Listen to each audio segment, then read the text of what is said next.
અક્ષય કુમારની બધા મૂવીમાં પહેલી એડ આવે છે, જોઈ છે? નંદુ અસલી સમજદારી એ ફૂફૂ કરને મેં નહીં હે. તો આજનો વિડીયો પણ આના પર જ છે.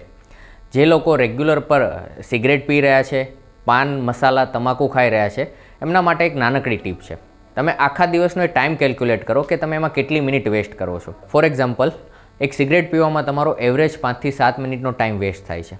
ટાઈમ તો વેસ્ટ થયો, પણ એની સાથે એ સ્મોક જે પણ તમારા લંગ્સમાં ગયો છે એ તમારી હેલ્થને ક્યાંક ને ક્યાંક કોમ્પ્રોમાઇઝ કરે છે.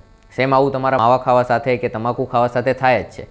તો શું એવું ના થાય કે આ વસ્તુઓ છોડીને આની જે 5-5 મિનિટ તમે આખા દિવસની જેટલી પણ વેસ્ટ કરો છો, એટલે હાર્ડલી 15 to 20 મિનિટ્સ, આ 15 કે 20 મિનિટ્સને તમે સવારે કે સાંજે જો એક્સરસાઇઝ ફોર્મમાં લઈ લેશો ને તો બે ફાયદા થશે. એક, તમારા હેલ્થની અંદર કચરો જતો બચી જશે, એટલે કોઈ સાઇડ ઇફેક્ટ નહીં થાય, અને રેગ્યુલર એક્સરસાઇઝ કરશો ને તમારું બ્રેઇન અને બોડી હેલ્ધી રહેશે.